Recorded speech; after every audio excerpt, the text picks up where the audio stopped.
Well, one of my favorite internet people is named Beau of the Fifth Column. Yes, I like his beard. Yes, I like his very relaxing manner of speaking.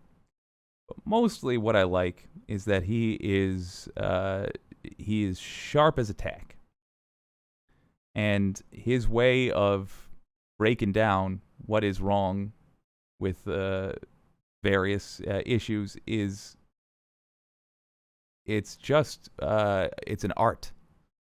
Here he is talking about he got a viewer question, and he's talking about what Fox does very intentionally, which is just asking questions. Let's have a listen. Well, howdy there, Internet people. It's Beau again. So Howdy, Beau. today we are going to talk about the news. And we're going to talk about the process of just asking questions. And we're going to talk about a misconception that a lot of people have about a particular news outlet and how that misconception can actually illustrate why it's not really an outlet you should be consuming. It's not a secret that I'm not a fan of Fox News. That's not like, something I hide. I'm very open about that. But I have this message. You've been pushing against Fox a lot in your videos lately. The only reason your blank masters have you attacking them is because Fox is the only outlet willing to report on things the mainstream media wants to ignore. They're the only outlet informing real patriots, all caps. Okay. That I'm fairly sure he doesn't talk about this. That concept annoys me. I hear that so much from the far right. Like, real patriots only get their information from X or Y. What is a real patriot in their estimation? I truly don't understand that. It's not a rhetorical question. I don't know what they're picturing, I guess. My masters, huh?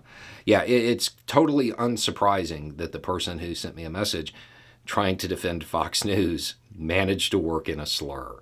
That's not a surprise. Going to come back to that in a moment.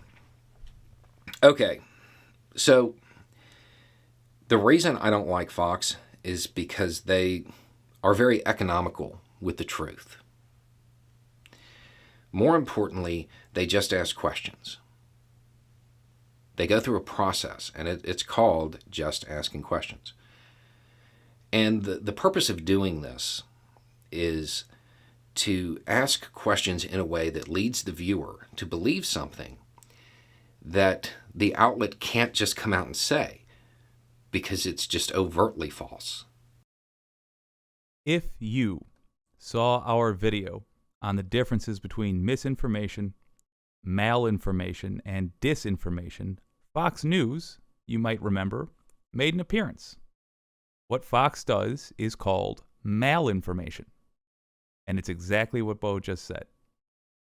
They will take true facts and present them in isolation with the intention of deceiving their audience. That is what Fox does. They ought to have any licenses they possess revoked for that reason, because they do it intentionally. And they get called out on it. So what they do is they ask questions in a leading manner to get somebody to the right conclusion. Are you aware of anybody that does that on Fox News? Can you think of why they would do that? Do you know what they look like? Does he have brown hair? Does he wear a bow tie? Does his voice go up and he always looks confused? That's why. And this is how they get you to believe things that aren't true. They ask questions of the viewer. If there were a news outlet, they should be informing, not asking questions. Boom. Right? Okay. So here's the part of this. Got to be said, he's very likely to wind up in the No Notes Club. I'm going to let him power through this, and then I have a few additions. That is really important because I see it a lot with Fox. they report on things the mainstream media won't report on. Sure, okay. I mean, that makes sense. But do me a favor real quick. See what the highest rated cable TV shows are. Yep. They're on Fox, right? Fox is the mainstream media genius.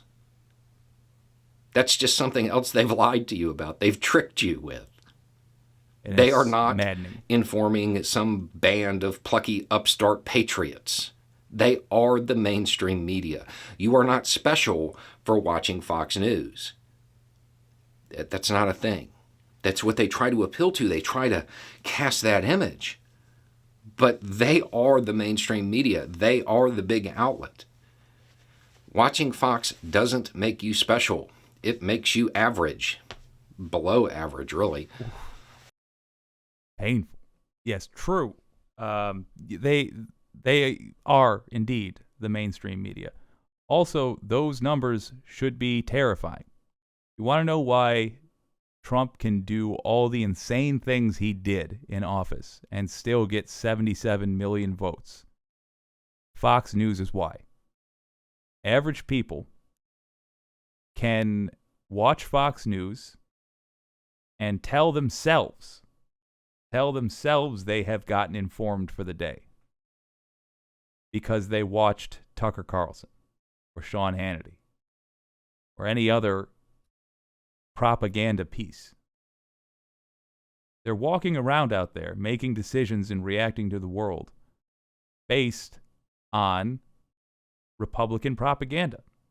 And that propaganda is getting crazier and crazier.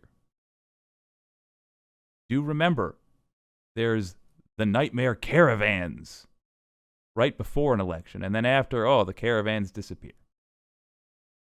There's the war on Christmas, which was and is simply a way to distract people by focusing on folks that say Happy Holidays instead of Merry Christmas, because how dare they recognize that not everybody has the same religion.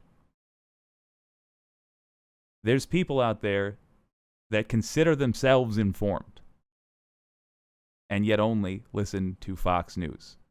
Incidentally, in surveys, the people who only watch Fox are consistently ranked below in terms of information they possess, in terms of knowledge of what's going on, ranked below people that say they don't watch any news at all.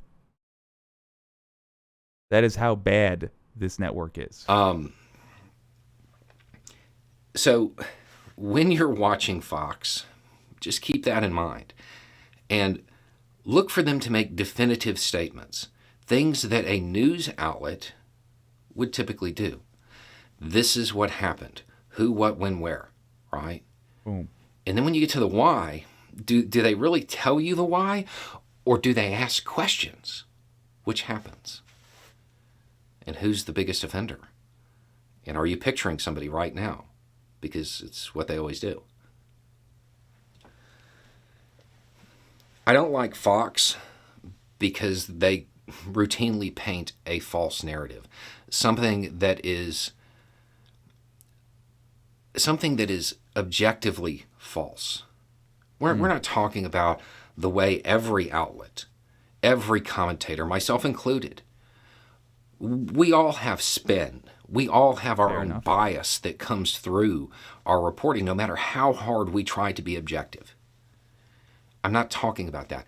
I'm talking about things that are easily debunked, things that are easily disproven. And they try to cast that image. They don't come out and say the falsehood, but they present information in a selective manner that leads people to the wrong conclusion. So he has another portion that he goes into in the last bit of this clip here. I've left the link to Beau of the Fifth Column in the description. I definitely recommend you have a listen. If you're not already a fan of his, definitely worth listening to. What he just said there is the very definition of this. Malinformation. Based on fact, but used out of context to mislead harm, or manipulate. Sometimes they go as far as dipping into disinformation, but their main course, their bread and butter, is malinformation.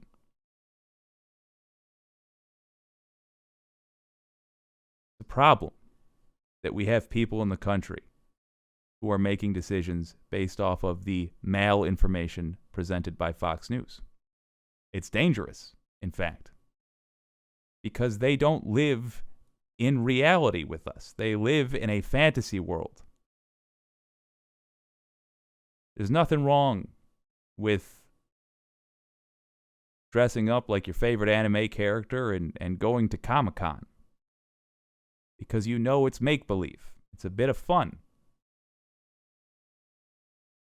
If, however, you start carrying around a real sword and chopping people up because you believe you're living in Bleach, that's a problem. Fox News is a problem because they're trying to convince right-wingers that the crazy X-Files version of their craziest conspiracy theories is the real world. Why we have people trying to break into FBI headquarters with a nail gun and kill people. It is why we have a group trying to kidnap Gretchen Whitmer and kill her.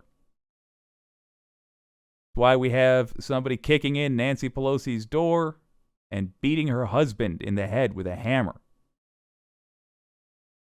It's why we have terrorism as a serious concern in this country, and why we are constantly putting out fires started by domestic terrorists. I was saying that metaphorically, but also quite literally sometimes. We're past the point of being able to deal or being able to give Fox a pass on this.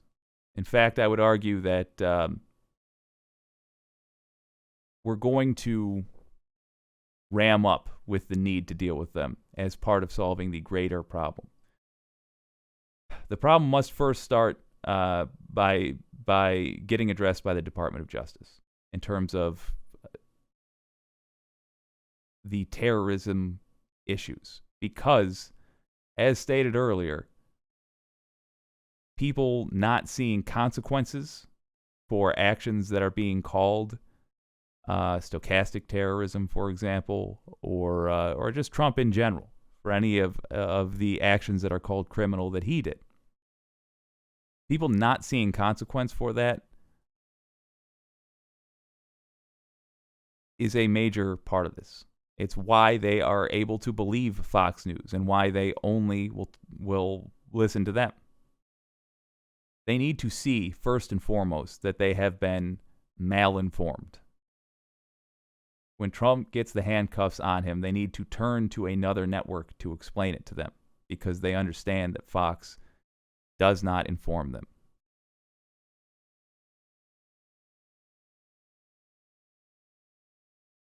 But down the line, actual consequences for Fox News, whether that is held in civil court or criminal court, needs to be addressed.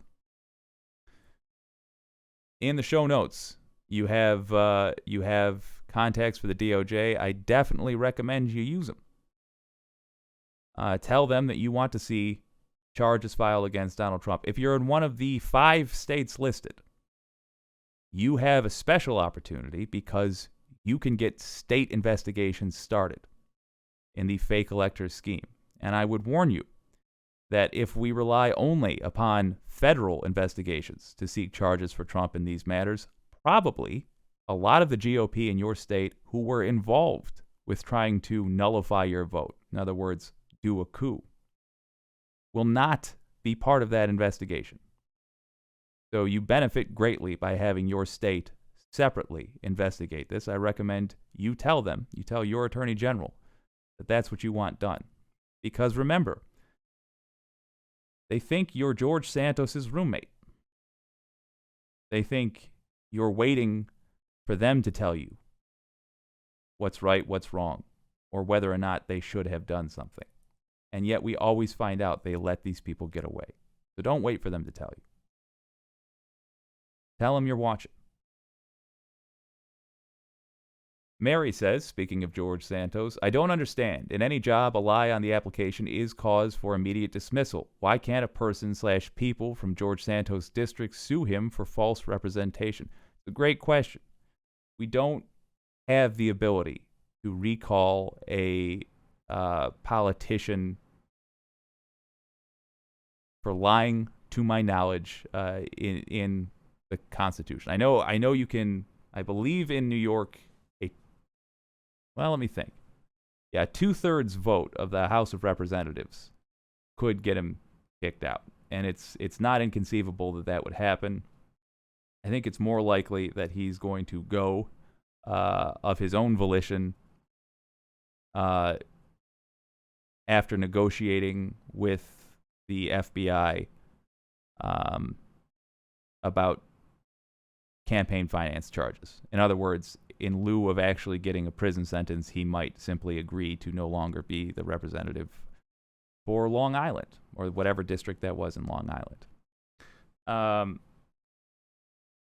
But as far as his actual constituents suing him, I don't know enough about New York law that's to tell you for sure it's not possible, but my understanding is currently, my current understanding is that it's simply not an ability possessed by the constituents in that area. It's unfortunate, certainly worth considering making that so. Fortunately, the reality is the only way the constituents of George Santos have to react to his lies is to wait for the next election and vote for somebody else. However, the Department of Justice can and should investigate him, and his constituents, just like you can contact them and tell them that that's what they expect him to do. Speaking of, I really want to bring to everybody's attention, first of all, thank you for joining me on this 2 for Tuesday. Love doing the show. Love talking to you guys. I would like to encourage people to actually take action, and I would like those of you who are the most confident to show other people how it's done. If you do write your representative about anything, if you do write the DOJ, let me know in the comments. I do something called the Wicked Citizen of the Day, and I just want to highlight the people that are out there making their voices heard and thereby positively affecting America. Here's our first ever Citizen of the Day. Spear 5102 contacted their representative and their governor. They signed the petitions for Citizen Take Action. That, by the way, is how to get big money out of politics. If you're sick of corporate donors deciding who gets to rule us, Citizens Take Action is the group to get in touch with. Signed up to volunteer for Citizens Take Action. Also posted that video at the time, that was the big money out of politics video, to Facebook and sent it to family and friends. You don't have to do all of that to be the Citizen of the Day. I sure do appreciate Spear 5102. But what I'd like to see is people contacting their representatives, to make that a habit amongst progressives. Contacting the DOJ as well. If you do that, let me know in the let me know in the comments, and I'd love to make you the next Citizen of the Day. Well, this has been a delightful 2 for Tuesday. Thank you for joining me. If you did appreciate the stream, I would appreciate a like and maybe even a subscribe if you're feeling squirrely. Why not? I will see you tomorrow. This is WYCD Wicked. That stands for What You Can Do. See you next time.